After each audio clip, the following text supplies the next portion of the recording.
आज आपण काय करणार आहोत मैत्रिणींनो, मी हे 1 ते 1.5 लिटर अंदाजे ताक घेतलेला आहे। तर आपण छानसा असा मठ्ठा आज आपण तयार करूयात। या काल दही लावलेलं होतं, दही लावल्यानंतर मी रवीने हे हलवून घेतलेलं आहे। हे 1 ते 1.5 लिटर अंदाजे आहे। आता त्याच्यासाठी लागणारं साहित्य काय काय आहे तर याच्यामध्ये मी कोथिंबीर, लसूण, 1 इंच अद्रकचा तुकडा, मीठ आणि फोडणीसाठी तेल, जिरे आणि मोहरी याचा मी उपयोग करणार आहे। आता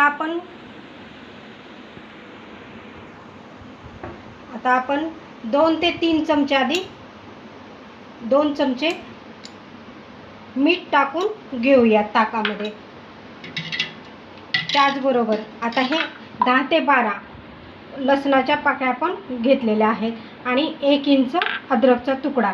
याच्यामध्ये आपण काय करणार आहोत, 1 चमचा मीठ घालून बारीक करून घेणार आहोत। अशा प्रकारे मी काय केलेले, हे अद्रक आणि लसूण थोडंसं मीठ घालून बारीक करून। आता आपण काय करणार आहे, हे जे साहित्य आहे ते पूर्ण ताकामध्ये आपण घालून घेणार आहोत। त्याचबरोबर कोथिंबीर, मठ्ठ्याला काय करायचं, आपण खूप मोठी कोथिंबीर टाकायची या ताकामध्ये आणि आता हा हलवून घ्यायचा मठ्ठा। अशा प्रकारे आपलं हे ताक दिसते।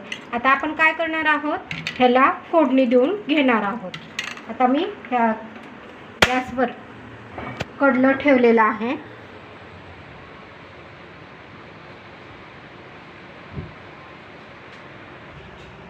आता आपण या कढल्यामध्ये 4 चमचे तेल घालूया।